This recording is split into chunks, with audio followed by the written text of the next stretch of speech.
रे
कलावज्ञ जीवोधरार्थावतार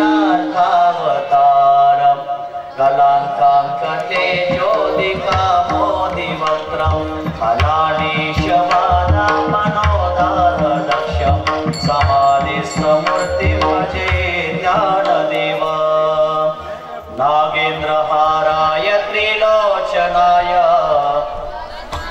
करागाय महेश्वराय नित्याय शुद्धाय दिगंबराय तस्मै नकाराय नमः शिवाय नाम संकीर्तनं यस्य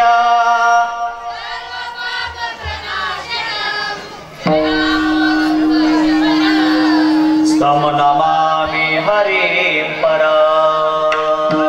संत श्रेष्ठ ज्ञानेश्वर महाराज की, जगद्गुरु तुकाराम महाराज की, शिव पार्वती हर हर, पवन सुत हनुमान की। तुम्ही विश्वनाथ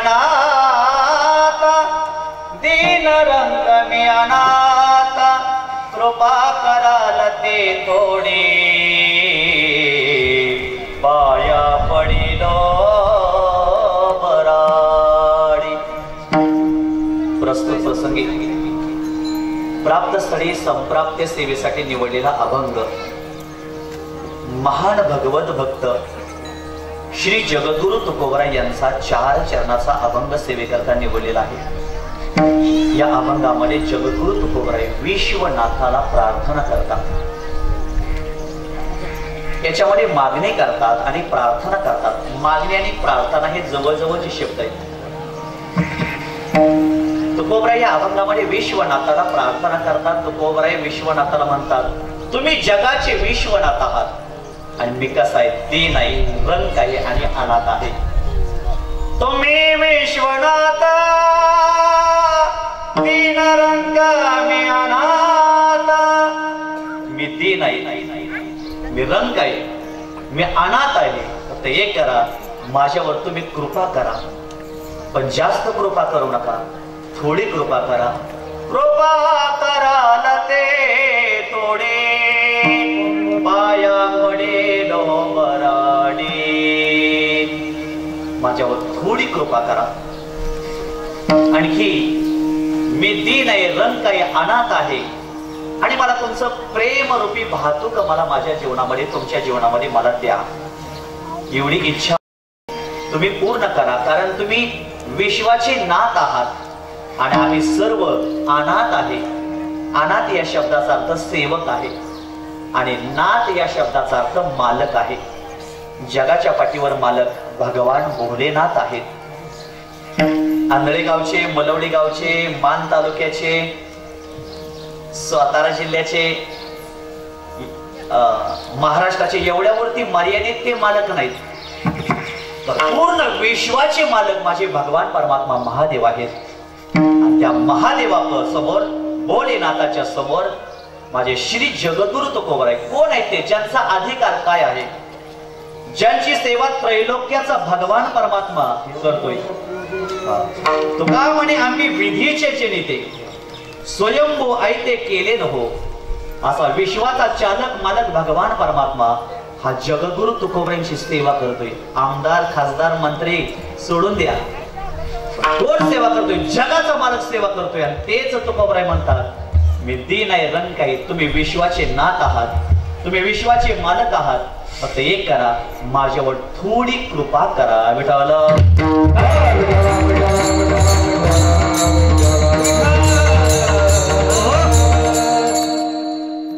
अभंगावर बोलण्यापूर्वी अल्पसा परिहार।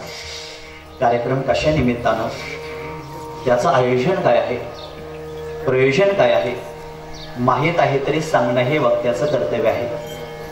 अकारण कारण वरून आले, अखिल गुण निधान जगदाधार भगवान भोलेनाथांच्या म्हणजे श्री सिद्धेश्वर नाथांच्या आणि आमचे हनुमंतराय या दोन्ही देवस्थानांच्या पदस्पर्शाने पावन झालेल्या या भूमीमध्ये आपण सर्वजण मिळून या ठिकाणी मारुतरायांचा आणि सिद्धेश्वर भगवंताचा या ठिकाणी जीर्णोद्धार करून कलशारोहण त्या मंदिराचा या ठिकाणी करतोय। करत असताना आपल्या आंध्रे गावामध्ये पुरातन महादेवाचं मंदिर आहे, हनुमंताचं मंदिर आहे आणि आज दिनांक 15 रोजी आपण या दोन्ही देवस्थानांचा कलशारोहण आपल्या या गावामध्ये सर्वजण मिळून करतोय।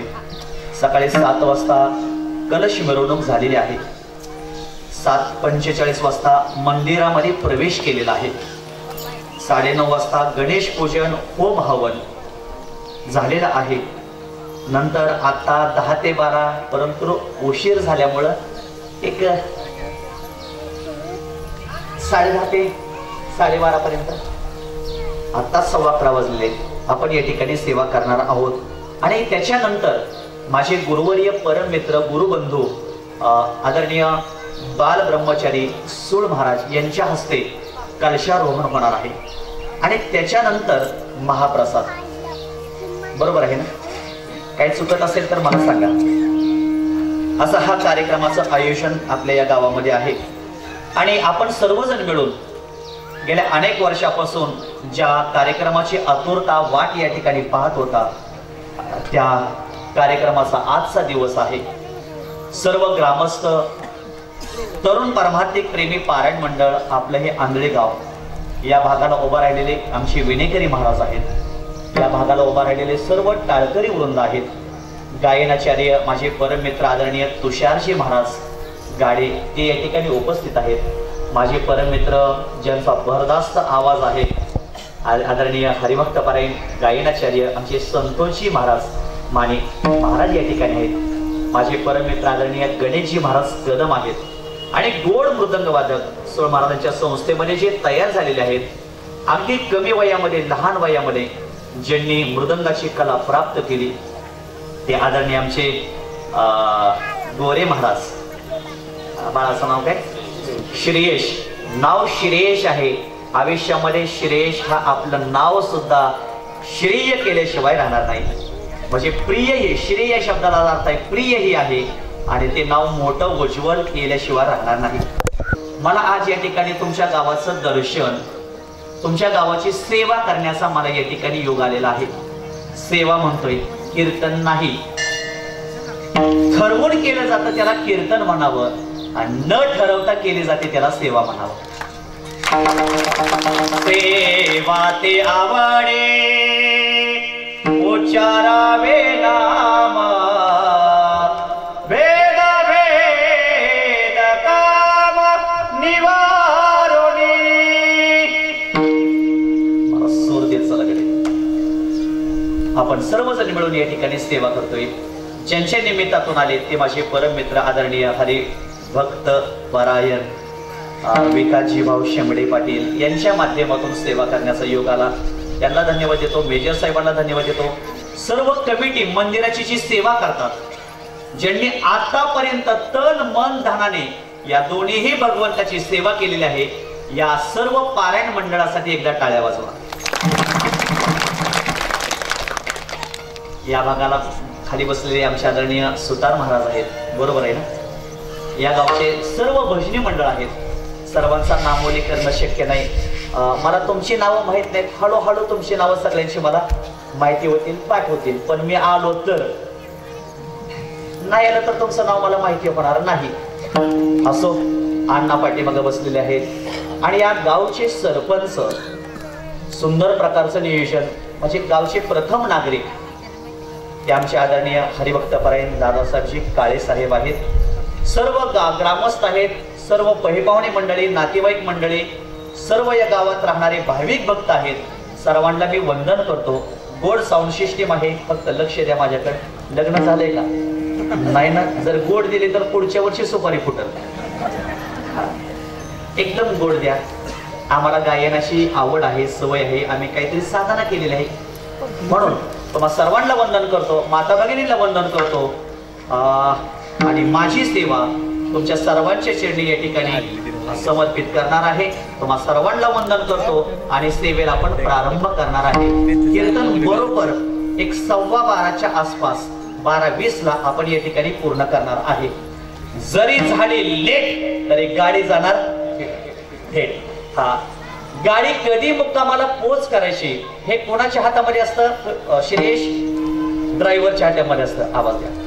आजच्या कीर्तन रूपी गाडीचा ड्रायव्हर आहे मी. आजची कीर्तन रूपी गाडी कधी पोच करायची हे कोणाच्या हातामध्ये आहे? माझ्या हातामध्ये आहे. जरी 1 तास लेट झाली तरी मी काय 1 तास लेट सोडणार नाही. काय झालं, आम्ही पंढरपूरला वारीला गेलो. गेल्यानंतर सकाळी आम्ही 7:45 वाजता रेल्वे स्टेशन वरती आलो आणि तिथं आल्यानंतर रोज चक्क 8ची गाडी 9ला येणारी, लेट येणारी, त्या दिवशी बरोबर 8ला 5 मिनिटं कमी असताना ती रेल्वे स्टेशनवर गाडी आली. आम्ही सगळ्यांनी विचार केला, आजपर्यंत कधीच गाडी वेळेवर आली नाही. 8ची गाडी 9ला यायची आणि आज बरोबर 8ला 5 मिनिटं कमी असताना गाडी आली. रेल्वे स्टेशनवर रेल्वे आली म्हणून आम्ही ड्रायव्हरचा सत्कार करायचं ठरवलं. ड्रायव्हरनी गाडी आली ना, ड्रायव्हरचा सत्कार करायचं ठरवलं. हाराची दुकानं बाजूला होते, फुलं बाजूला होते. आम्ही सगळ्या पॅसेंजरनी हार घेतले आणि ड्रायव्हरच्या गाड्यामध्ये घालायला गेलो.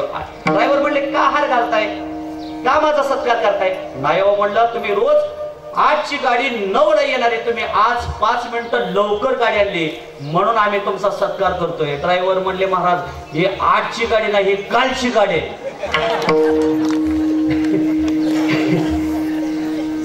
ही कधीची गाडी, पण एवढी काही गाडी लेट होणार नाही. अगदी वेळेवर मुक्कामाला जाणार आहे. फक्त मला तुम्हाला विनंती करायची आहे, सर्वांनी या कीर्तनामध्ये तन मनाने आणि आपल्या शरीराने एकत्र यायचं आहे. कीर्तनातून कुणीही उठून जायचं दादा, कीर्तनातून कुणीही बोलायचं नाही. कीर्तनामध्ये आपला मोबाईल वाजू द्यायचा नाही. कीर्तनामध्ये कुणी भजन करायचं नाही. खूप मोठे हसतात, त्यांच्यासाठी टाळे वाजव. आज माणसं हसतच नाहीत, अजिबात हसत नाहीत. खोडली कोवरी तैसा दिसे तोंडावरी, सतत मी रोते की हो नाही मेरी सूरत ही वैसे है. हसलं पाहिजे, हसल्याने माणसाचं आयुष्य वाढतं. त्रास कधीही माणसाला होत नाही. असो, मी आवाज दे बाळा, कमी करतोय. साधा आवाज दिला तरी चालेल, पण फुल आवाज दे. आज आपण सर्वजण मिळून महादेवाचं चरित्र थोडस मी सांगणार आहे. मारुतीचं थोडं चरित्र सांगणार आहे. थोडस तुम्हाला जे काय पाहिजे ते आपण अभंगाचं भावार्थ या ठिकाणी मांडणार आहे. अभंग सोडून आपण बाहेर अजिबात जायचं नाही. आपण अभंगामध्ये यायचं आहे. अभंगाचं जेवढं आपल्याला चिंतन करता येईल तेवढं आपण सर्वांनी मिळून करायचं आहे. म्हणून या कार्यक्रमाला अनेक भाविक भक्त या ठिकाणी उपस्थित आहेत. सर्वजण तुम्ही कार्यक्रम करता, तुम्हाला मी कोटी कोटी या ठिकाणी धन्यवाद देतो. भगवान परमात्मा मारुतराय महादेव तुम्हा सर्वांना 100 वर्षापर्यंत आयुष्य वाढवून दिल्याशिवाय राहणार नाही. म्हणून तन मन धनाने आपण या ठिकाणी सेवा करतोय. विठ्ठल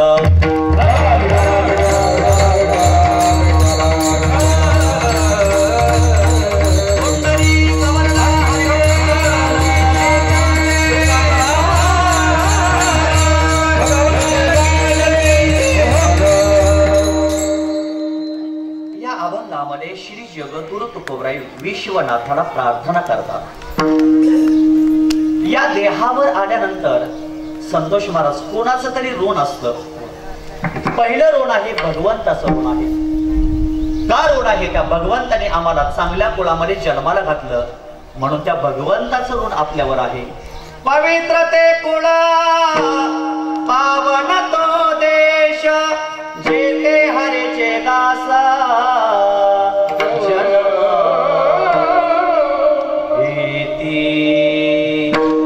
पवित्र कुळामध्ये भगवान परमात्म्याने आम्हाला जन्माला घातलं. आपण महान भाग्यवान आहोत. भारत देशामध्ये जन्माला आलो, महान भाग्यवान आहोत. महाराष्ट्रामध्ये जन्माला आलो, महान भाग्यवान आहोत. सोलापूर जिल्हा, सातारा जिल्हा, पुणे जिल्हा या जिल्ह्यामध्ये जन्माला आलो, महान भाग्यवान आहोत. बारामती तालुक्यामध्ये जन्माला आलो. आपला कोणता तालुका आहे?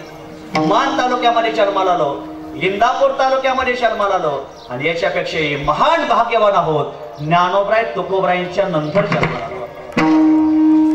ज्ञानोबरायांच्या अगोदर जन्माला आलो असतो तर आपल्याला ज्ञानेश्वरी वाचायला मिळाली नसती. तुकोबरायांच्या अगोदर जन्माला आलो असतो तर तुकोबरायांचा पंचमवेद गाथा आपल्याला वाचायला मिळाला नसता. आपण सर्वजण भाग्यवान आहोत. आपण महाराष्ट्रामध्ये सातारा जिल्ह्यामध्ये मान तालुक्यामध्ये आंधळे गावामध्ये जन्माला आलो. खऱ्या अर्थाने जर आपण युक्रेन मध्ये जर साहेब जन्माला आलो असतो तर भजन करता आलं नसतं. रशियामध्ये जन्माला आलो असतो तर भजन करता आलं नसतं. पाकिस्तान मध्ये जन्माला आलो असतो तर भजन करता आलं नसतं. आज विकास भाऊ काय परिस्थिती आहे पाकिस्तानची. आज 600-700 रुपये किलो गहू पाकिस्तान मध्ये आहे. आज रशियामध्ये युक्रेन मध्ये बंकर करून बरेचसे लोक जीव मुठीत धरून धरलाय आणि जीव मुठीत धरून जीवन जगतात. आज आमच्या भारत देशातला महाराष्ट्रातला प्रत्येक मनुष्य रोडवर जरी झोपला तर त्याला माहिती आहे मी मरणार नाही. एवढी गॅरंटी मरणार नाही. याचं एकच कारण आपल्या भारत देशामध्ये एकमेकावर प्रेम कसं करायचं या मायभूमीनं जगामध्ये आम्हाला शिकवलेलं आहे. म्हणून मनुष्याला जीवनामध्ये प्रेम केलं पाहिजे. या प्रेमात सुख असतं.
सुख दे. म्हणून आपण भाग्यवान आहोत. आपल्याला भारतामध्ये जन्म मिळाला आणि या भारतावर आपण प्रेम केलं पाहिजे आणि प्रत्येक जीव करतो म्हणून देवाचं ऋण आपल्यावर आहे. देवाच्या ऋणातून मुक्त झालं पाहिजे. जोपर्यंत गळ्यामध्ये तुळशीची माळ घालत नाही, जोपर्यंत देवाचं भजन करत नाही, तोपर्यंत आपण देवाच्या ऋणातून मुक्तच होत नाही. विकास भाऊ, ऋण या शब्दाचा अर्थ कर्ज. सुतार पाहुणा पुढे बसलाय तुम्ही, ठेवा त्यांच्यावर. गाडी कधीही कुठे त्यांची सोडून द्यायची नाही. दोरीतच पुढच्या वर्षी इथं माळ घालून पोषक घालून आलेच पाहिजेत कीर्तनासाठी. असं देवाचं ऋण आहे. ऋण या शब्दाचा अर्थ कर्ज आहे, बोजा आहे. म्हणून शक्यतो आपण कोणाचं कर्ज ठेवू नये.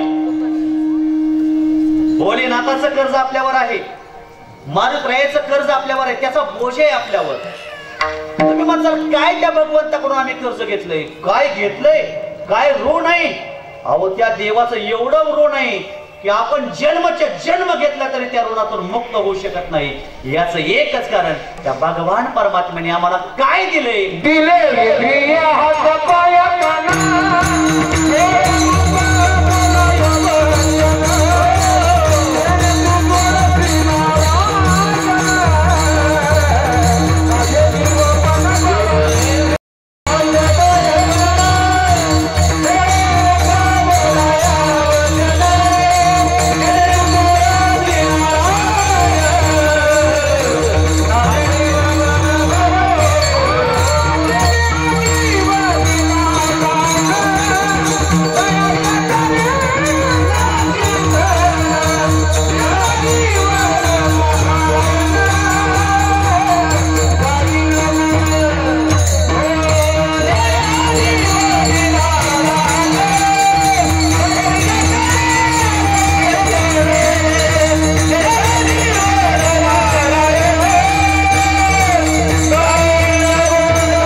नारायण गायन गोना देवाचे. भगवान परमात्म्याने मला काय दिलंय? हात, पाय, कान, नाक, डोळे सर्व काही भगवंताने दिलंय. एवढ्यावरती मर्यादित नाही तर भगवंताने आम्हाला जीवदान दिलेलं आहे. जीव याचा आपण प्रत्येकाने घरी जाऊन संध्याकाळी झोपताना विचार केला पाहिजे. भगवंताने आम्हाला जीवदान दिलेलं आहे. अहो, एखाद्या पतीनं नुसती साडी घेऊ द्या तर जन्मभर पत्नी त्यांचं गुणगान गाते. साडी घेतली, साडी घेतली, साडी घेतली, साडी घेतली. आज सगळ्या भगिनींना साडी द्यायची असते बर का.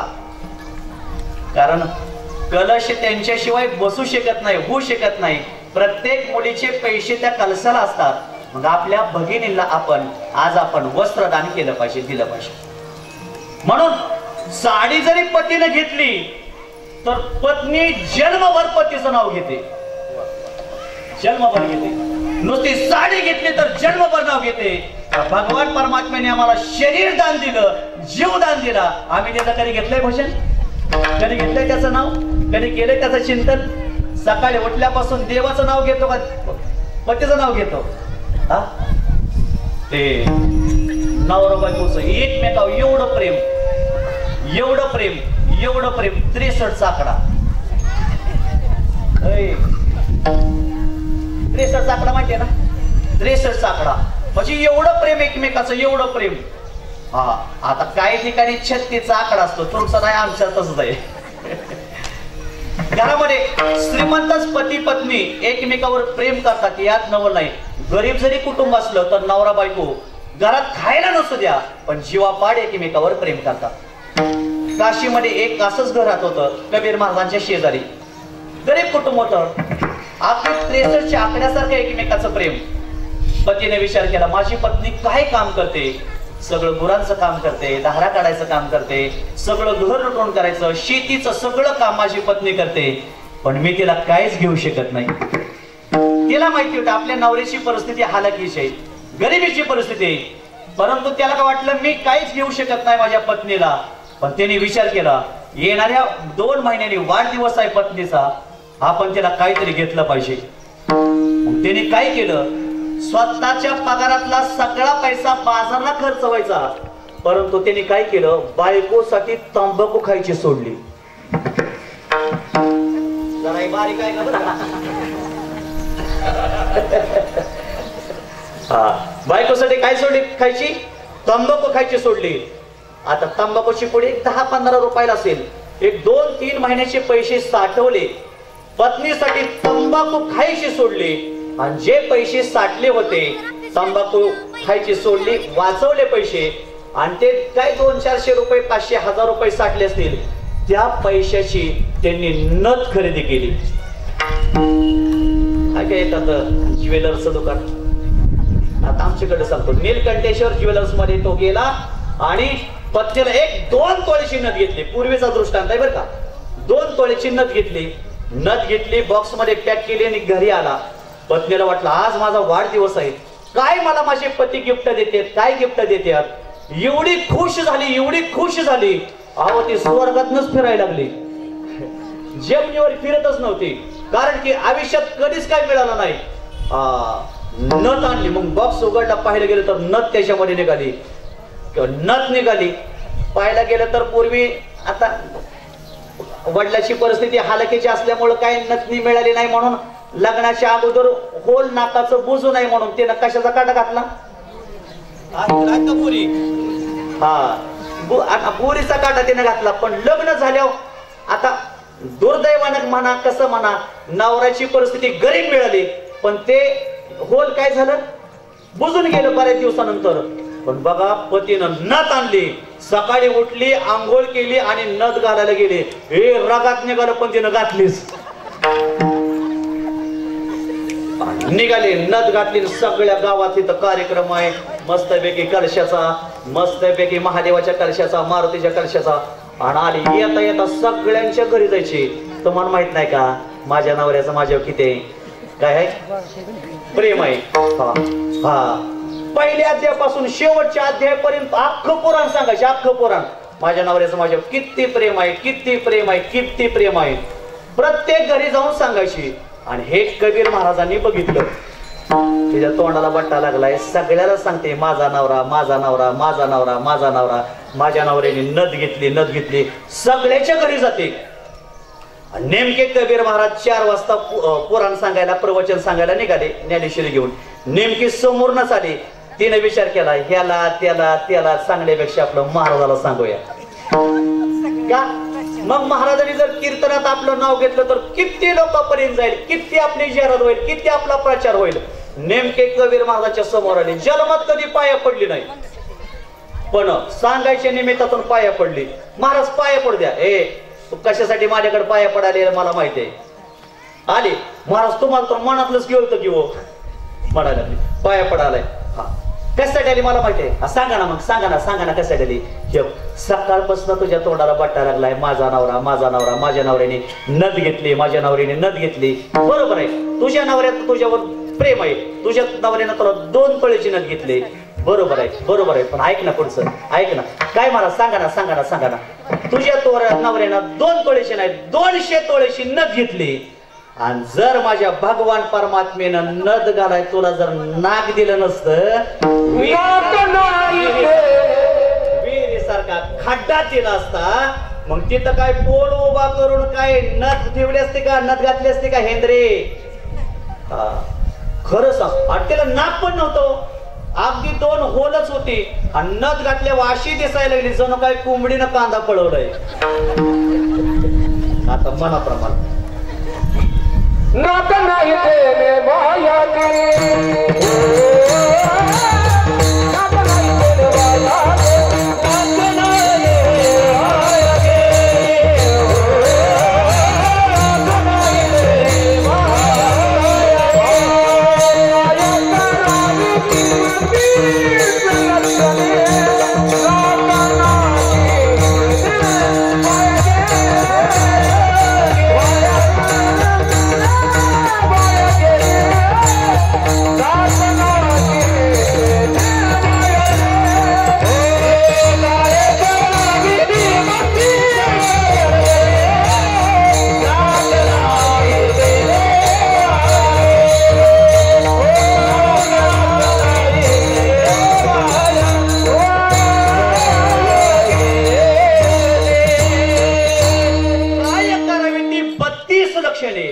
सगळी 32 लक्षणे आहेत.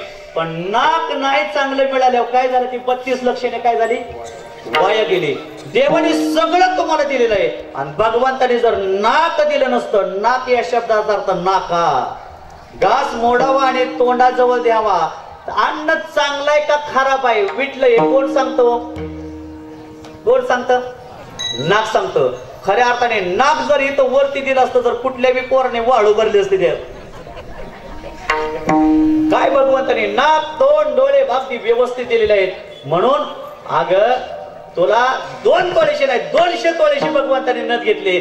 सकाळपासून सांगते माझ्या नवरीने नथ घेतली, माझ्या नवरीने नथ घेतली. पण भगवंताने जर नथ घालाय नाक दिलं नसतं तर काय केलं असतं. म्हणून एक विनंती आहे, दृष्टांत जाऊ द्या बाजूला, सिद्धांतावर या. सिद्धांत महत्वाचा आहे.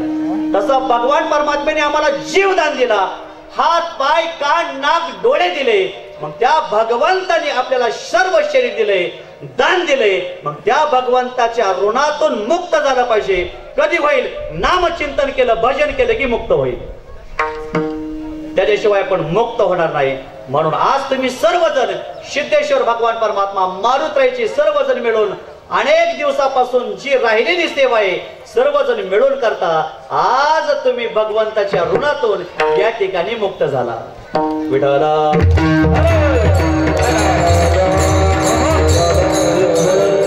भगवान परमात्म्याचं ऋण आपल्यावर आहे, त्या ऋणातून मुक्त झालं पाहिजे. मग कोण भगवान परमात्मा आहे, भोलेनाथ कोण आहे, तो भोलेनाथ विश्वाचा नाथ आहे. तो भगवान परमात्मा म्हणजे महादेव आहे, महादेव आहेत. आणि या महादेवाला काय म्हटलं जातं, जगाचा नाथ म्हटलं जातं, मालक म्हटलं जातं. बोलू नका पलीकडे, बोलतात ऐका, गप्पा अजिबात मारायची नाही. 2 तास कीर्तन शांत बसून ऐकायचं. कीर्तन ऐकण्याने जे पुण्य मिळतं याच्यापेक्षा हजारो पटीनं पुण्य लक्ष देऊन कीर्तन ऐकण्याने मिळतं. जेने करुणी मूर्ती ठसावी अंतरे श्री हरीची, ऐशी कीर्तन मर्यादा आहे संतांच्या घरची. म्हणून कोण इकडे बघतय, कोण तिकडे बघतय, कोण नाकात बोट घालतय, कोण तसंच तोंडात घालतय. दादा घालू नको बरं का. म्हणून कीर्तन ऐकणं फार महत्वाचं आहे. नाथ म्हणजे विश्वनाथ. नाथ म्हणजे कोण आहे? नाथ म्हणजे मालक आहे. मालक आहे. ज्याच्या नावावर गाडी, तो गाडीचा कोण आहे? मालक. ज्याच्या नावावर जमिनीचा सातबार आहे, तो जमिनीचा कोण आहे? मालक आहे. ज्यांच्या नावावर ही सिस्टीम आहे, या सिस्टीमचा कोण आहे? मालक आहे. नंतर बरं, बाकीचं कोणाच्या नावावर काय नसलं तरी शेवट बायकोचं तरी काय आहे? आहे का नाही? मालक. मग ती कधीतरी म्हणते मालक घरी नाही, ते बाहेर गेलेत, दुधाला गेलेत, डिरीव गेलेत, त्यांनी सांगितलंय की पैसे मी आल्यानंतर देतो, तू काय देऊ नको, आमचे नाथ बाहेर गेलेत, आमचे नाथ मालक गेलेत, अशा प्रकारचा शब्द काढते पत्नी. नाथ या शब्दाचा अर्थ मालक आहे. मालक. मग मालक कोण आहेत? विश्वनाथ आहेत. कोण? भोलेनाथ भगवान परमात्मा. कस काय? मग असं गावातलं त्यांच्या नावावर काही जमीन आहे का हो? आपल्या गावातली विश्वनाथाच्या नावावरनं 1 एकर 2 एकर 3 एकर काही जमीन आहे का त्या भोलेनाथाच्या नावानं? तरी पण ते जगाचे मालक कस काय आहेत याचं उत्तर आपण या ठिकाणी पाहणार आहे. पण ऐका, ज्याची जी वस्तू असते खऱ्या अर्थाने त्या वस्तूचा मालक तो असतो. आज गाडी जरी आपली असली तर गाडी आपल्या नावावर नाही, एक ना एक दिवस मुलाच्या नावावर जाते. बघा, शेती जरी आपली असली तर एक ना एक दिवस शेती आपली मुलाच्या नावावर आपोआप ट्रान्सफर होते. ज्या दिवशी आपण मृत्यूचा दाखला देतो आपोआप जमीन त्यांची नावं कमी होतात, पुढे नाव मुलाचं लागतं. आज आपल्या नावावर जमीन होती, ह्याच्या पाठीमाग 50 वर्षापूर्वी आपल्या वडिलांच्या नावावर जमीन होती. त्याच्या पाठीमाग ती जमीन आपल्या आजोबांच्या नावावर 50 वर्ष पाठीमाग होती. त्याच्या पाठीमाग आपण कुणाकडून घेतली ती जमीन त्यांच्या नावावरती होती. खरं सांगा, आजपर्यंत जमीन तीच आहे, पण जमिनीचे हिस्से काय बदललेले आहेत? काय बदलले आहेत? मालक बदलले आहेत. मग खरं सांगा, गाडीचा मालक आपण आहे का? शेतीचा मालक आपण आहे का? जमिनीचा मालक आपण आहे का? पैशाचा मालक आपण आहे का? तसं ज्याने जी वस्तू निर्माण केलेली असते त्या वस्तूचा खऱ्या अर्थाने तो मालक असतो. मग आज या विश्वाचा मालक कोण आहे? भगवान परमात्मा भोलेनाथ. म्हणून तो कोबराय त्या भोलेनाथाला विश्वनाथाला प्रार्थना करतो. विश्वनाथ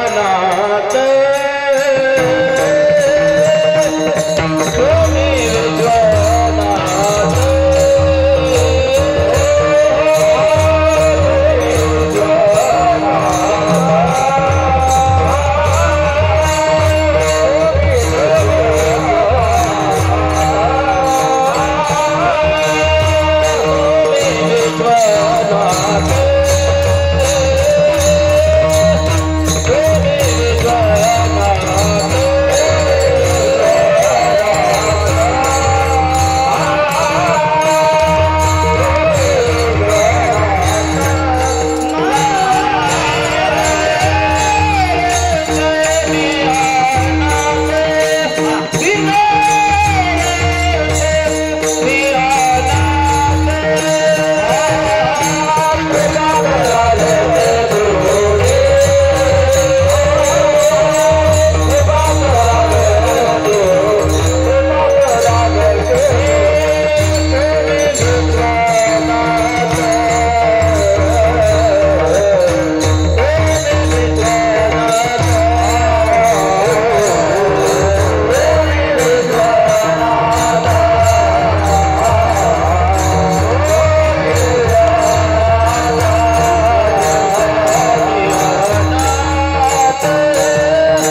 सोहनी बरोबर आहे. मी दीन आहे, रंग आहे, अनाथ महादेव. तुम्ही कोण आहे? विश्वनाथ आहे. आता विश्व म्हणजे काय? ऐका बरं का, बारीक ऐका. विश्व या शब्दाचा अर्थ, आता आपलं हे आंधळी गाव आहे, मग आंधळी गाव हे विश्व नाही, ते विश्वात आहे. आपला मान तालुका विश्व नाही, तो विश्वात आहे.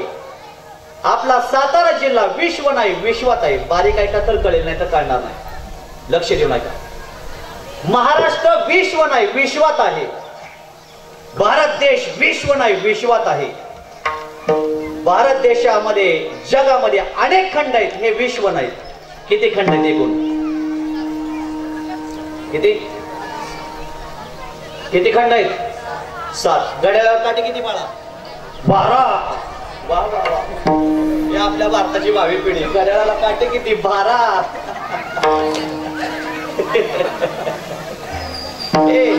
वंदे मातरम गीत कोणी लिहिलं? मी म्हणतोय, मी लिहिलं. जनगण मन गीत कोणी लिहिलं? ती म्हणतोय तुम्ही.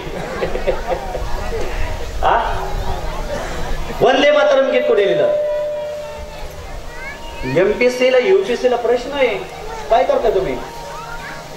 नुसता बुद्धी स्पर्धेचा अभ्यास करताय, पण त्याच्यामध्ये आहे ते बंकिमचंद्र चटर्जी. आणि जनगण मन हे गीत कोणी लिहिलं? रवींद्रनाथ टागोर. आता घड्याळाला काटे किती? बोला. 3. काय झालं?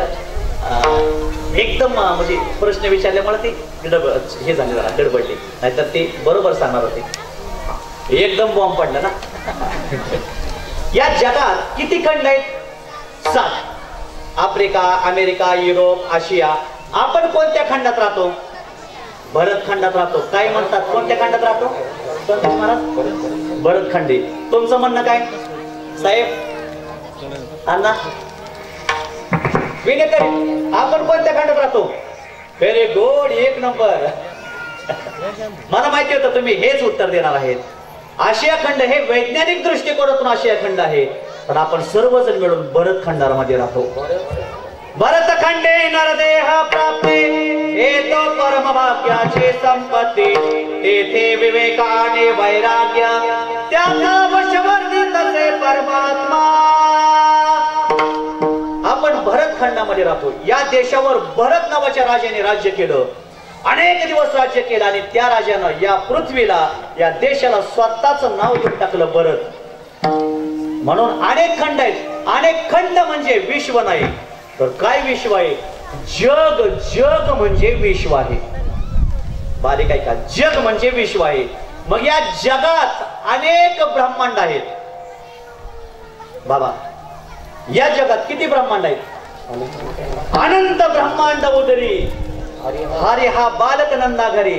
अनेक ब्रह्मांड भगवंताच्या उदरामध्ये. अनेक ब्रह्मांडे एके रोमे ऐसे धेंडे. अनेक ब्रह्मांड भगवंताच्या रोमावर आहेत, एका एका रोमावर.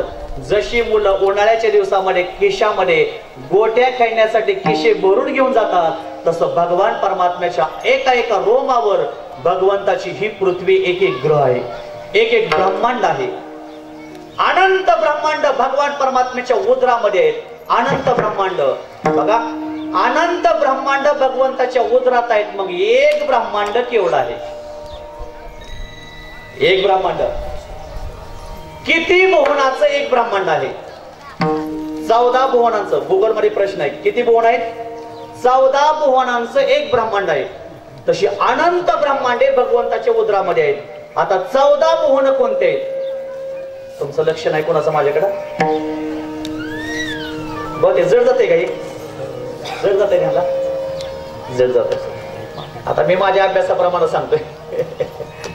असं जातो, थोडं पुढे जातो. एक ब्रह्मांड 14 भुवनाचा आहे. अशा मुख्य आहेत. एक सत्यलोक, एक स्वर्गलोक आणि एक जनलोक म्हणजे मृत्यूलोक. या 3 भुवनाचे 3 कॅबिनेट मंत्री स्वतंत्र आहेत. या 3 कॅबिनेट मंत्र्यामध्ये एक कॅबिनेट मंत्री आहेत ब्रह्म, विष्णू आणि महेश. आता आपल्या जाग्यावर प्रत्येक भुवन असतं. प्रत्येक भुवनांचे कॅबिनेट मंत्री वेगवेगळे आहेत आणि राज्यमंत्री अनेक आहेत. 33 कोटी देवच्या मुंडा हे सगळे राज्यमंत्री आहेत. म्हणून तीन भुवना मुख्य आहेत त्याच्यामध्ये, सत्यलोक, स्वर्गलोक आणि आपला मृत्यूलोक. मग जग निर्माण केलं कोणी? खऱ्या अर्थाने हे जगाचे मालक कोण आहेत? भगवान भोलेनाथ महादेव आहेत. सगळं जग त्यांच्यापासून निर्माण झालं म्हणून ते भोलेनाथ आहेत आणि खऱ्या अर्थाने ते भोळेच आहेत. शिव भोळा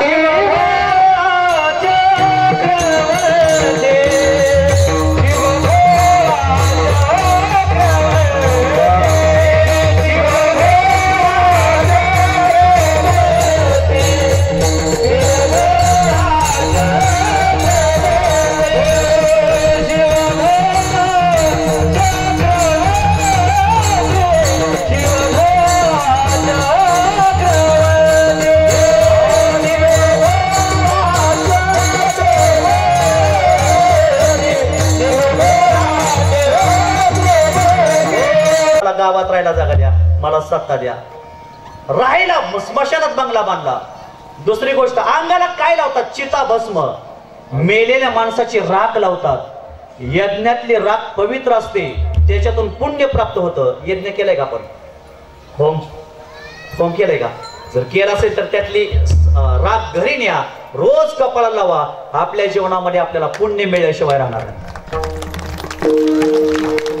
यज्ञाची राख पवित्र असते, ती कपाळाला लावल्यावर पुण्य मिळतं. पण चिता भस्म आयुष्यभर सुतक आहे. मेलेल्या माणसाची राख लावतात, काय क्रीम लावत नाहीत. अंगाला कपडे काय जीन पॅन्ट नाही काय गज चर्म व्याघ्राम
कधी कधी गायक चांगले असतात तर वादक चांगले नसतात. कधी कधी वादक चांगले असतात तर गायक चांगले नसतात.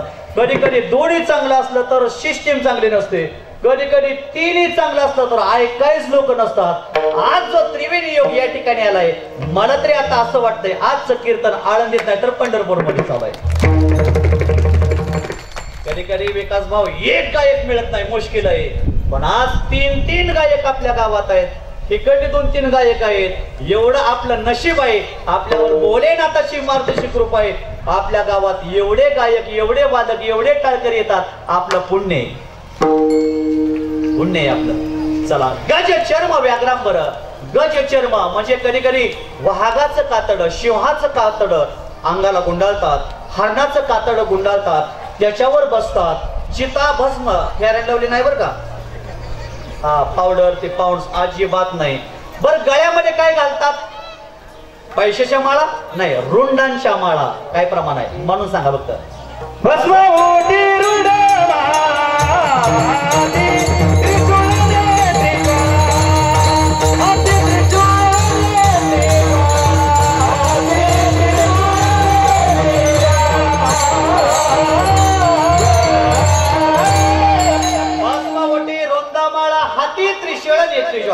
हातामध्ये त्रिशूळ आहे, रुंडांच्या माळा आहेत. मेलेल्या माणसांची मुंडके गळ्यामध्ये अडकवलेले आहेत. आणि त्यांचं सगळं सैनिक कोण आहे? होते वेताळ नाचते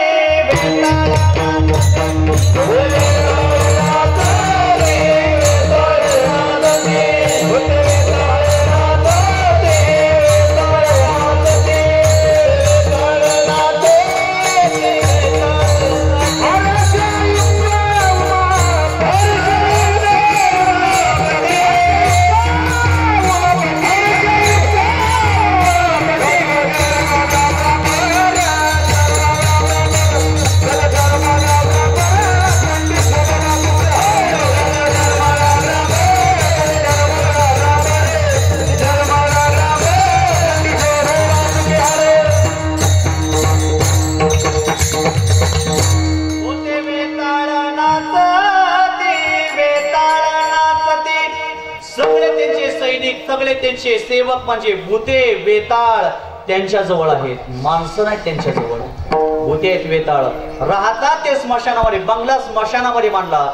खऱ्या अर्थाने निस्वार्थी जीवन जगाच्या पाठीवर एकाच देवाचा आहे, ते म्हणजे भोलेनाथ आहे. भोलेनाथ स्वतःला काहीच ठेवत नाही, पण त्यांची जो सेवा करतो त्यांना मालामाल केल्याशिवाय राहत नाही. सगळ्यांना देऊन टाकत असतात, देण्यासाठीच ते राहिलेले आहेत. म्हणून ते कसे आहेत? विश्वाचे नाथ आहेत, विश्वाचे नाथ. कारण सगळं जगावर त्यांची या मृत्यू लोकांमध्ये सत्ता आहे. मगाशी मी तुम्हाला सांगितलं 14 भुवन ब्रह्मांड, खऱ्या अर्थाने अशी अनंत ब्रह्मांड भगवंताच्या पोटात आहेत. पण भगवान परमात्म्याने यशोदामाईला एकच ब्रह्मांड दाखवलं होतं, एकच ब्रह्मांड. यशोदामाईनं कृष्णाला जवळ गेले म्हणले, तो माती खाल्ली. कृष्णा, अगं नाही अगं आई, मी नाही माती खाल्ली. नाही माती खाल्ली, तो माती खाल्ली. बळराम दादाला खाल्ली नाही अगं, बळराम दादा खोटे बोलतो, खोटे बोलतो. बळराम दादा खोटं बोलतोय, सगळे गोपाळ खोटं बोलतात आणि माझ्या आळ घेतात. नाही कृष्णा खरं सांग. एवढं टिप्पर घेतलं आणि त्याच्या मागे लागले. कांदाला आकर आकर आकर आकर आकर, नाही तर मारीन मग अशी काठी. आई म्हणली दंड घेतला एवढी काठी. जगावर माझा काळावर दंड आहे, महादंड आहे, तू काय काठी घेऊन टिप्पर घेऊन मला आकर कर म्हणते. भगवान परमात्मा आता भगवान म्हणले, आई मी मातीच खाल्ली नाही तर आका करू, खाल्लीच नाही तर आका करू. पण संशय आल्यानंतर माणसं लगेच पुन्हा पुढे जातात संशयाला. मग आकर म्हटल्यावर देवाच्या मनात विचारायला, मी कोण आहे याला दाखवून द्यावं एकदा. मी कोण आहे? माझी एवढं टिपर घेऊन माझी आई म्हणून माझ्या मागे लागते. मी कोण आहे याला दाखवून द्यावं. आग केलं तर तोंडात माती नाही, एकच भुवन दाखवलं. सगळी पृथ्वी स्वर्ग लोक दाखवला. त्या स्वर्गात अनेक प्रकारच्या रंभा उर्वशी नाचतात. नादिन दिन्ना नादिन दिन्ना नादिन दिन्ना, तिथं सगळं चाललेलं आहे. स्वर्ग लोक दाखवला. हे चाटच झाली ती. तिथून पुन्हा मृत्यू लोकात आली. युक्रेन आणि युरोपचं युद्ध चालू झालं, त्याच्यामध्ये बॉम्ब टाकला, माणसाच्या चितड्या ओढल्या. हे बघितलं, तोंडामध्ये बघितलं, यशोदामाईला मूर्छाच आली, ती जागेवर बेशुद्ध पडली. आणि सगळं पुन्हा त्या देवाने ते आवरून घेतलं आणि पुन्हा ती माया काढून घेतली, मैयाला पुन्हा जागा केलं. का भगवंताने एकच ब्रह्मांड यशोदामाईला पोटात दाखवलं होतं. तर भगवान परमात्मा जगाचा मालक आहे, विश्वाचा मालक आहे. तुम्ही सगळे म्हणता विश्वाचा मालक पांडुरंग परमात्मा आहे, सगळे म्हणतात. जग विश्व भगवंताचं आहे, पांडुरंगाचं जग आहे. पण खरं सांगा, विष्णू आणि भोलेनाथ हे दोघे एकच आहे.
अशी नवीन प्रमाण आठवतात. रोज वर्ष श्राद्धामुळे डोकं हँग झाले.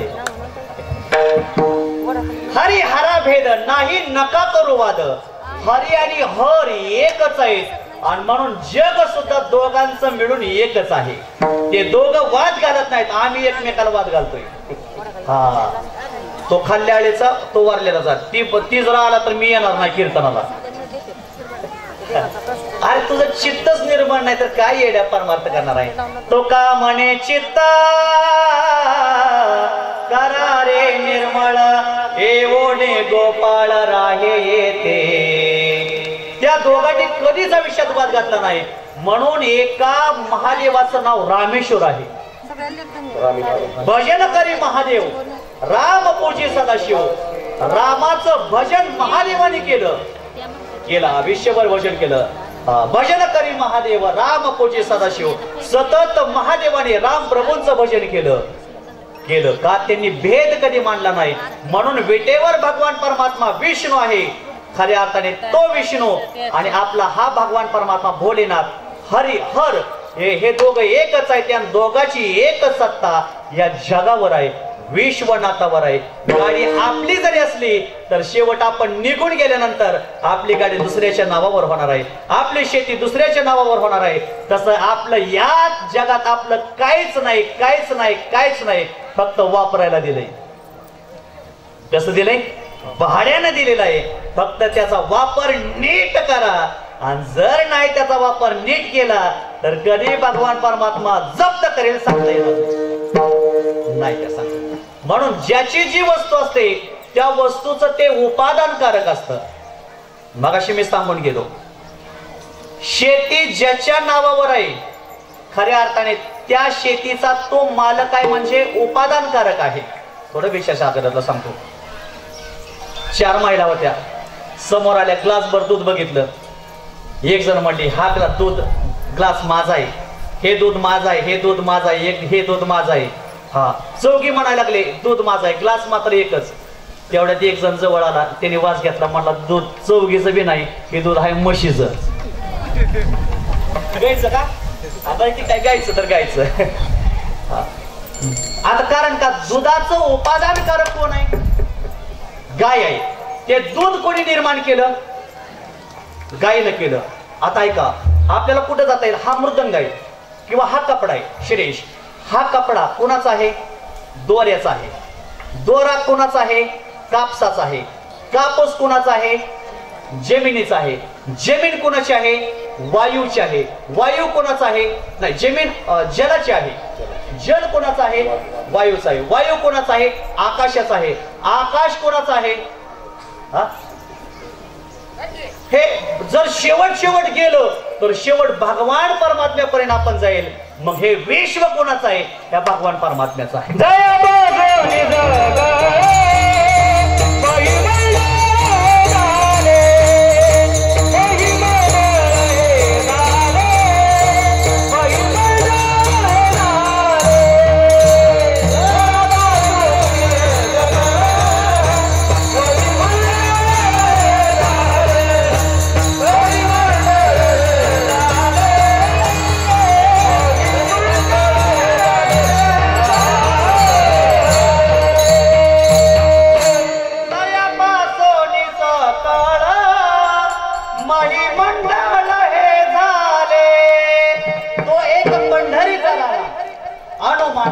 श्रुतीशी सगळ्या सत्ता त्या भगवंताची आहे.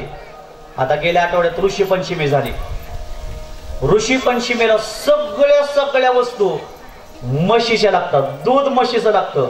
तिथं गायचं चालत नाही बरं का अजिबात. मगाशी मी सांगून गेलो, दूध जिने निर्माण केलं गाई, त्या दुधाचं उपादान कारण गाय आहे. तसं ऋषी पंचमीला गायचं काही चालत नाही, सगळं म्हशीचं चालतं. सारवायला शेण सुद्धा म्हशीचं, दूध सुद्धा, दही सुद्धा म्हशीचं. आणि उपवास करणाऱ्या महिला त्या दिवशी दूध पिऊन उपवास करतात. मग उपवासाला फराळा म्हणजे दूध सुद्धा कोणच लागतं? म्हशीचं लागतं. आणि मार्केटमध्ये मालाची आवक कमी असले आणि ग्राहक जास्त असलं तर वस्तूची काय वाढते? किंमत वाढते. ऋषी पंचमीच्या दिवशी म्हशीच्या दुधाला फारच किंमत असते.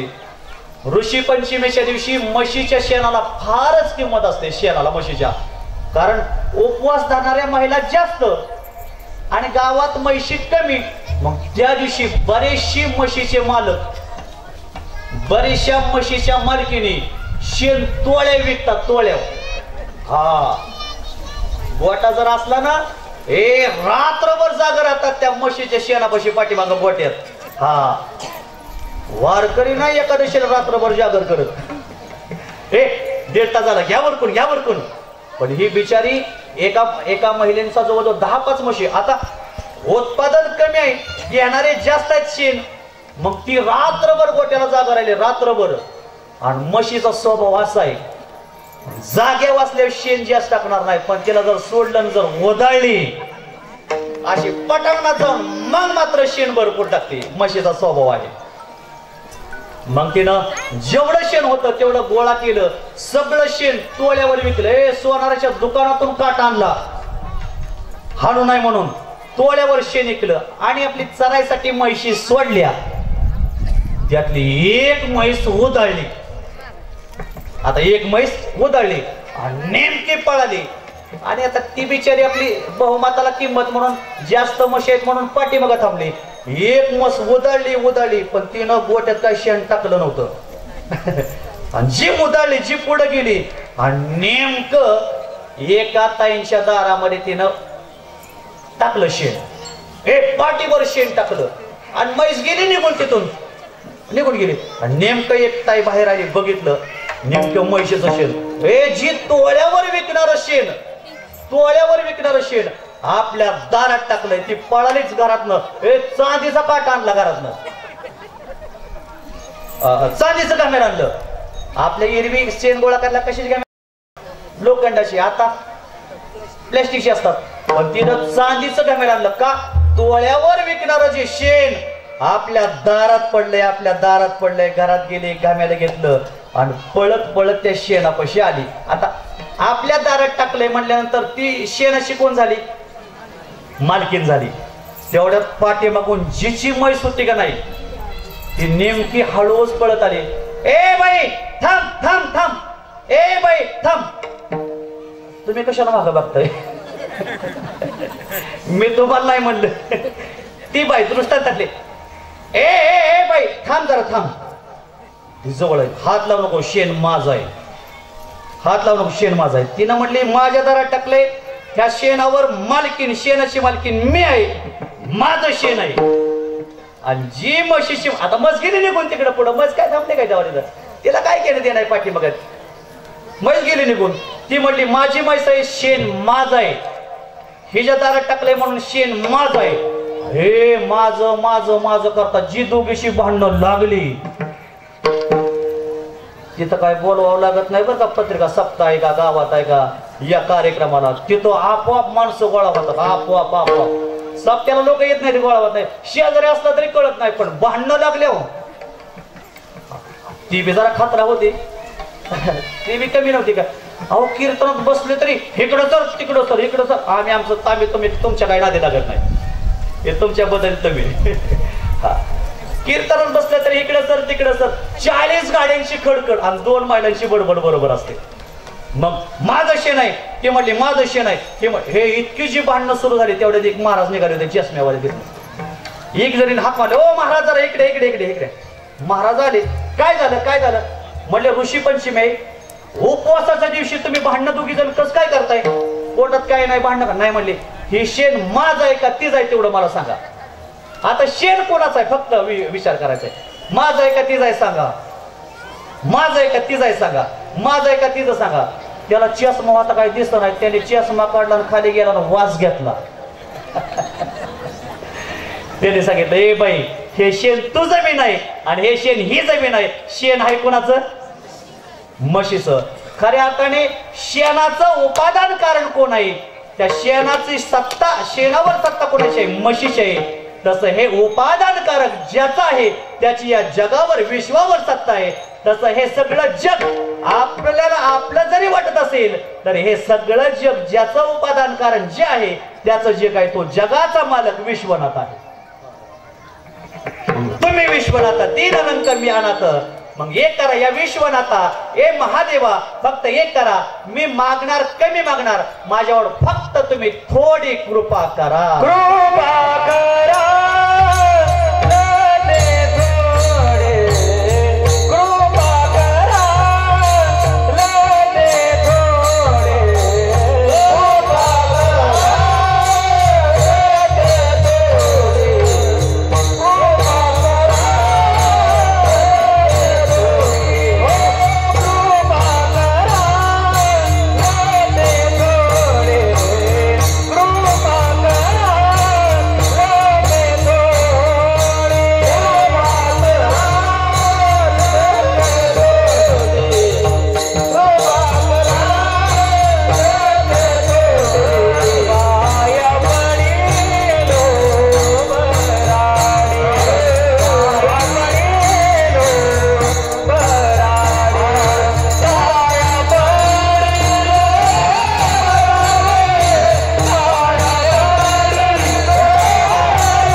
मला कृपा करा, पण जास्त करू नका, थोडे करा. मागणारा कमी मागतोय, पण आज बरेचसे मागण्यामध्ये प्रकार आहेत, कमी मागत नाहीत, आज जास्त मागतात. आणि आज जगामध्ये कमी मागणाऱ्याला किंमत नाही, आज जगामध्ये जास्त मागणाऱ्याला किंमत आहे. देणारा आज जगामध्ये देणारे कमी आहेत, पण मागणारे जास्त. एवढं पाहिजे तेवढं पाहिजे, का बिचाऱ्यापाशी काही नसतं, त्रास होत असतो. पण आज ज्याच्याकडे कमी आहे आणि मागणारा जास्त आहे, मागत असतो जास्त. पण तुकोबराय म्हणतात, मी कमी मागतोय पण कमी मागण्यातच मी संतुष्ट आहे. हा, पण आज कमी मागतात असे जास्त त्यांना फिरावं लागतं असं नाही. हे लय मागणारेच आता जगात जास्त फिरायला लागलेले आहेत. खरं कमी ज्याला लागतंय त्याला गरज नाही, पण ज्याला जास्त पाहिजे त्याला वाटतं आणखी ढिगारा तयार झाला पाहिजे, आणखी जिगारा तयार झाला पाहिजे. पण तुकोबराय सांगतात, मी काल कमी दिलं तरी मी त्याच्यामध्ये संतुष्ट होणार आहे. आणि खऱ्या अर्थाने कमी मागण्यामध्ये जो संतुष्ट होत असतो, खऱ्या अर्थाने त्यांना संत म्हटलं जातं. तुकोबराय कमी मागतात, अल्प, आणि मला कमी जरी दिलं तरी मी त्याच्यावर संतुष्ट होणार आहे, अल्प संतुष्ट होणार आहे, मला जास्त कशाची गरज नाही. मग काय द्या मला, मी काय पाकिट मागत नाही भरपूर, मी काय धन मागत नाही भरपूर, फक्त मला काय पाहिजे, तुमची कृपा पाहिजे. जगात सगळं मिळेल पण माणसाला कृपा मिळणार नाही. बंगला मिळेल, कृपा मिळणार नाही. देव मिळेल पण कृपा मिळणार नाही. म्हणून माणसाने बाकीचं काय मिळवण्यापेक्षा कृपा मिळवली पाहिजे, कृपा मिळवली पाहिजे, कृपा मिळवली पाहिजे. कृपेनं आम्हाला सगळं मिळेल पण जीवनात कृपा मिळणार नाही. म्हणून महादेवाची आपल्यावर कृपा व्हावी असं वाटत असेल, सिद्धेश्वराची आपल्यावर कृपा थोडी व्हावी असं वाटत असेल, तर सगळ्यांनी सिद्धेश्वर भगवान परमात्म्याची, मारुत्राईची देहात प्राण आहे तोपर्यंत सेवा करायला कमी करू नका. बस म्हणून एकदा सगळ्यांनी संप्रदायपूर्वक भजन करू आणि 5 मिनिटांमध्ये आपण सेवेला पूर्ण विराम देऊया. पुरुष मंडळी हात वरती करा. आता एकदा भजन सगळ्यांनी नामचिंतन करायचं. हात वरती, तुम्ही नाही करायचे, तुम्ही अशी टाळी वाजवायची, फक्त पुरुष मंडळी. सरळ सरळ, मी खाली घ्या म्हणल्याशिवाय कोणी घ्यायचे नाही, जर घेतले तर 100 रुपयाचा दंड आहे. ठीक आहे, राहू दे असंच तासभर, बघूच काय होतंय. तुम्ही टाळी वाजवायची, मुखाने भजन करायचं, नामचिंतन करायचं. मृदंगाचार्य सगळ्यांनी टाळकरी, एक आवाज आला पाहिजे, एक आवाज आला पाहिजे. असं भजन करा, असं नाम घोष करा. सिद्धेश्वर भगवान परमात्म्याजवळ कैलासामध्ये महादेवापर्यंत आपला सगळ्यांचा आवाज गेला पाहिजे. एवढा जय घोष नामचिंतनाचा आपला या ठिकाणी घडला पाहिजे. विठोबा रखुमाई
अहो ते मी गेल्या आठवड्यात गोंदवलेला गेलो तिथं वाघमोडेवाडीला, तिथे काजी बाई होत्या. म्हणलं आजी भजन करा, टाळी वाजवा. आम्ही सगळे भजन करतोय, टाळी वाजवतोय.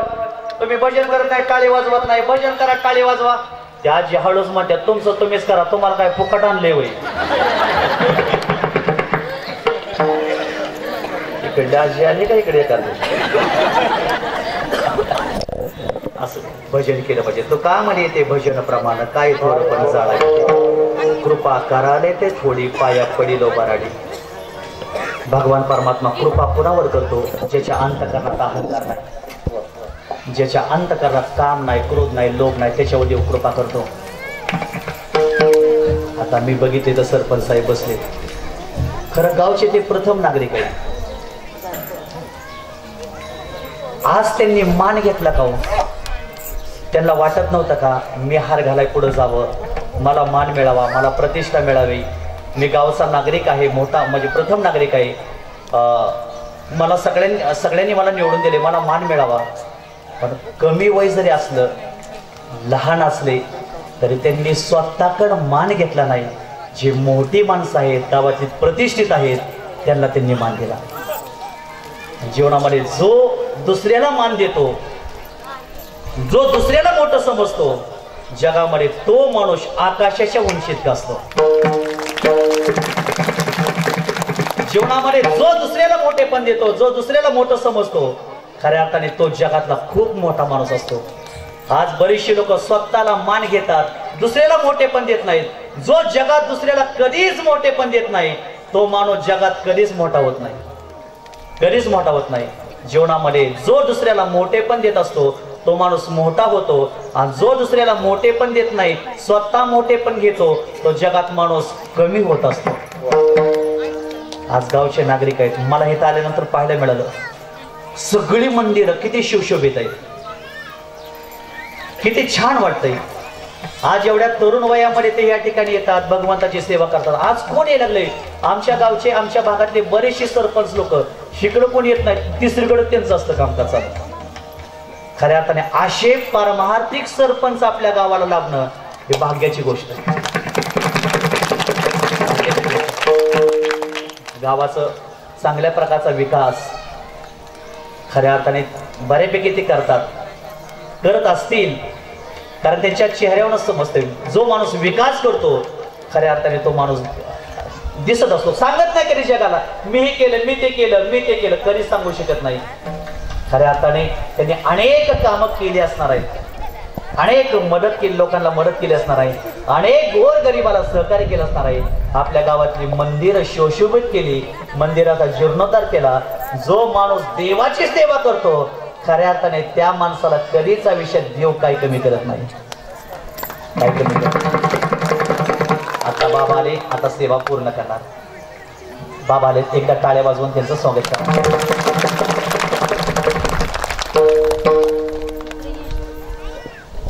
विद्यमान सरपंच आहेत ना.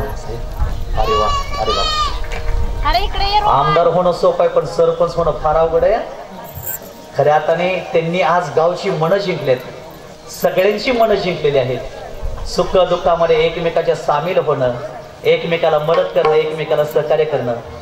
आपल्या घरी विकास भाऊ आलते साहेब ते सकाळपासून संध्याकाळपर्यंत, आज कोण कोणाला एक मिनिट द्यायला वेळ भेटत नाही. आज गावासाठी त्यांनी एवढा वेळ काढला. तुम्ही सर्वजण मिळून त्यांना सहकार्य करता, तुमची कमिटी सहकार्य करता. खऱ्या अर्थाने तुमचं एकमेकाचं जीवापाड एकमेकावर असलेलं प्रेम आहे. त्यांनाही धन्यवाद देतो. त्यांनी जे मोठ्या माणसांना मान दिला, खऱ्या अर्थाने त्या मोठ्या माणसांसाठी टाळ्या वाजवा.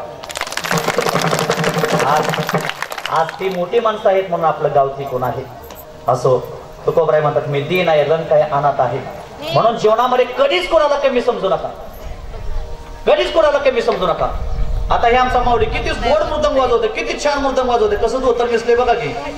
आणि मी जर म्हणलं द्वेषापुढे नेट वाजव, आणि ती जर म्हणलं तुम्ही येऊन वाजवा, मला जमल का? मी माऊलीला मोठेपणा दिला पाहिजे, माऊलीनं मला मोठेपणा दिला पाहिजे. आता गाय किती संतोष महाराज किती गोड गायन करतात, तुषार महाराज, आमचे गणेश महाराज. हा, म्हणून आपण आज काय झाले, संतोष महाराज एक दोन चाली आल्या, माझ्यासारखा गायकच नाही. आणि जर म्हणलं महाराज आले का, आला असेल की तिकडच, लोक म्हणतात पण एवढे तुम्ही महाराजांना समजून घेता, खरं मी तुम्हाला कमी समजू नये आणि तुम्ही मला कमी समजू नये, आम्ही एकमेकाला कमी समजू नये आणि खरं ऐकणाऱ्या लोकांनाही आम्ही कमी समजू नये. आणि आम्ही जर तुम्हाला कमी समजलं तर तुम्ही म्हणला घ्या तुमचं तुम्ही बघून, आम्ही निघालो घरी. अहो तुम्ही आहे म्हणून या मंडपाला शोभा.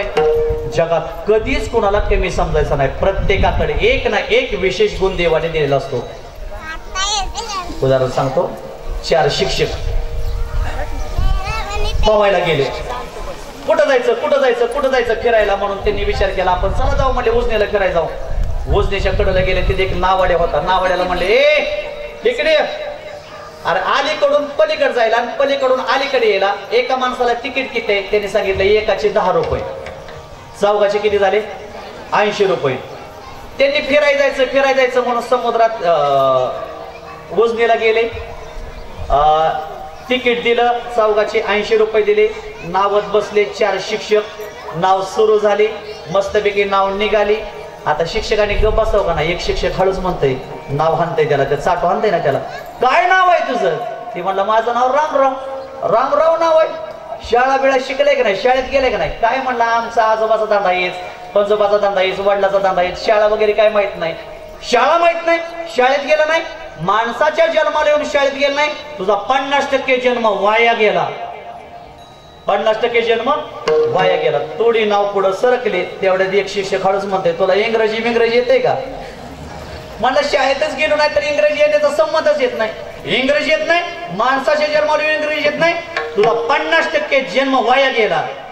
थोडी नाव पुढं सरकली, हे आदळायला लागलं का नाव 50%, 50%. अहो मुंगीला सुद्धा राग येतो बरं का कधी कधी बाबा. तेवढ्यात एक जण म्हणतोय पुढे गेल्यानंतर तुला गणित येते का? नाही म्हणलं गणित येत नाही, शाळेतच गेलो नाही तर गणित कुठलेच गणित येत नाही. माणसाच्या जन्माला गणित येत नाही, माणसाच्या जन्माला शाळेत गेलं नाही, तुझा 50% जन्म वाया गेला. हे त्याला राग आला. 50%. त्यांनी बर दहाराला नाव निघली. बघा ना, आता मध्ये पूर आला होता. बर दहाराला नाव निघली. पाणी हाणायचं चाट असताना ते दिलं पाण्यात टाकून. आणि तेवढ्यात आता हळू सरला म्हणतोय सर चाटो हाणायचं, ते पाणी हाणायचं पडलं ना पाण्यात. ते हळूच म्हणते सर अरे रामराव आता आमचं कसं? रामराव म्हणला मला पवा येत, मी आता उडी टाकणार, मी पवत पलीकडे जाणार. रामराव हळूच म्हणतोय सर तुम्हा चौघांना पवा येत का? नाही, 100% जन्म वाया गेला. नाव पुढं सरकली, त्याने पाण्यात उडी टाकली. रामराव पळत गेला, पवत पलकत गेला. जाता जाता सर हळूच म्हणतात रामराव अरे आता आमचं कसं रे? रामराव हळूच म्हणतो इंग्रजी येतं का, गणित येतं का? खरं जगात कधीच कोणाला कमी समजू नये. असो, महादेव मोठे आहेत, मारुतीराय मोठे आहेत, खूप सेवा तुम्ही करता. आजकाल शारोहण आहे, तुकोबराय म्हणतात मी दीन आहे, रंग काय अनाथ आहे, त्यांची सेवा मी करतो आहे. आणखी काय उणे तुम्हापाशी? मी तो अल्पची संतोषी, तुमच्यापाशी काही उणं नाही, तुम्ही खूप मोठे आहात. फक्त मी कमी मागतोय, मला कृपा करा. तुका म्हणे देवा काही वाहतुके पाठवा. वाहतुके या शब्दाचा अर्थ खाऊ. खाऊ सगळ्यात जास्त मुलांना जर काय आवडत असेल तर काय आवडतो? वडील बाजारला निघाले तर मुलगा मिरची आणा, पुस्तक आणा. पुस्तक आणल्यावर लय बरं वाटतोय. आणा काय सांगत नाही, फक्त बाबा लाडू. लाडू मुलांचा काय? लाडू. आणि लाडू हा गोड असतो. तसं तुकोबराय म्हणतात मला वाहतुके गोडच्या माध्यमातून मला प्रेम द्या, बाकी मला काही नको. म्हणून खाऊ द्या, प्रेम द्या. तुम्ही जगाचे विश्वनाथ आहात. तुका म्हणे देवा काही वाहतुके पाठवा.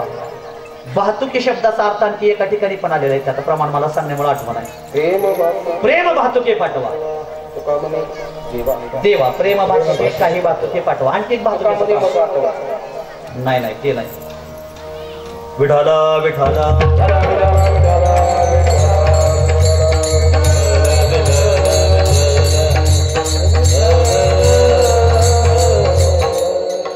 मातीची चित्ती अवघी बाळकाची व्याप्ती, देह विसरे आपुला, जवळ घेता सीन गेला. पुढचं चरण दावी प्रेम भाते. बरोबर, दावी प्रेम भाते. इथं पण शब्द प्रेम भाते झालेला. दावी प्रेम भाते आणि अंगावरही चढते. टाळ्या वाजवा त्याच्यासाठी. बाबा एका वर्षात मी त्यांच्याकडून 80 अभंग पाठ करून घेतले. गीतेचे 3 अध्याय, आता 16वा अध्याय सुरू आहे पाठांतराचा. सगळ्या आरत्या मुलांच्या पाठ आहेत. आपलं करून घेणं आपलं काम आहे, शिकणं त्यांचं काम आहे. असो म्हणून काही भातुके, प्रेम भातुके मला पाठवा असा संदेश तुकोबरांनी मागितलेला आहे. ज्ञानेश्वर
मारुतीची चरणी समर्पित करतो. समोर बसलेले सगळे वयवृद्ध, तपवृद्ध, ज्ञानवृद्ध सर्व प्रतिष्ठित मंडळी आहेत. तुमच्या चरणी सेवा समर्पित करतो. विनेकरी महाराज, माझे गुरुवर्य, गुरुबंधू आदरणीय आमचे सोळू महाराज, बाबा या ठिकाणी बाबांना धन्यवाद देतो. माझ्या मुखातून चुकीचा अपशब्द गेला असेल तर माझी मला परत करा. तीनही गायक आहेत. आमचे तुषार आहेत मृदंग वादक, माझा मुलगा आहे ज्ञानेश्वर आहे. गेल्या वर्षी वाजवायस म्हणला मी मृदंग शिकणार, जिद्दीना शिकायला लागलाय. पुढच्या वर्षी आणखी कीर्तन वाजवेल. माऊली आहे ते आमचे 8-10 विद्यार्थी, सर्व महाराज मंडळी. साऊंड सिस्टीम आहे 1 नंबर सिस्टीम, त्यांच्यासाठी टाळ्या वाजवा. सरपंच साहेब त्यांना ठरल्यापेक्षा 500 वाढवून द्या. तुम्ही बी मागून घेऊ नका. अरे वा. जाता जाता एक सांगेल, व्यसन कोणी करू नका. जेवढा प्रपंच व्यसनानं उद्ध्वस्त झालाय तेवढा कशाने झाला नाही. बिडी, तंबाखू, सिगरेट, धूम्रपान कधीच कोणी करायचे नाही, अजिबात नाही. आपला हिंदू धर्म टिकवा. अनेक अवघड परिस्थिती निर्माण झालेली या जगामध्ये, म्हणून व्यसन करू नका, धूम्रपान करू नका. आपल्या हिंदू धर्माचा कायदा आपण सांभाळला पाहिजे. नीती प्रपंचात सांभाळा. दुसऱ्याचं कधीच वाईट देवा होऊन देऊ नको असं देवाला प्रार्थना करा. देवा ते जर चांगलं झालंय त्याच्या पाठीमागं माझं चांगलं. आणि दुसरी गोष्ट, आपल्या जीवनामध्ये जेवढं आपल्याला चांगलं करता येईल तेवढं करा. सप्त्याला वर्गणी द्या. खऱ्या अर्थाने एवढा भव्य दिव्य सप्ताह सुरू केला, एवढा कार्यक्रम मोठा केला. खऱ्या अर्थाने जेवढ्या मोठ्या सप्त्यामध्ये देणगी तोच देतो ज्याची आदल्या जन्मातली पुण्य आहे. तुमच्या सगळ्यांच्या आदल्या जन्मातली पुण्य उदयाला आली, तुमचं भाग्य उजळलं. देवावर प्रेम करा, मारुतरायावर प्रेम करा, खऱ्या अर्थाने महादेवावर प्रेम करा. जिंदगी जब तक रहेगे फुर्सत ना मिले काम से, कुछ समय ऐसा निकालो प्रेम कर लो भगवान से. झालेली सेवा माझे गुरुवर्य रामभाऊ महाराज राऊत आणि माझे गुरुवर्य भागवताचार्य ज्ञानेश्वर महाराज शिंदे, माझ्या गुरुवर्यांच्या चरणी सेवा समर्पित करतो. माझ्या मुखातून चुकीचा अपशब्द गेला असेल तर माझी मला परत करा. खऱ्या अर्थाने तेच माझ्या गुरुवर्यांचं ग्रहण करा, आणि चुकीचे असेल तर माझ्या बुद्धीचे दोष आहेत. सर्वांना धन्यवाद देतो. माझ्या वाणीला पूर्ण विराम देतो.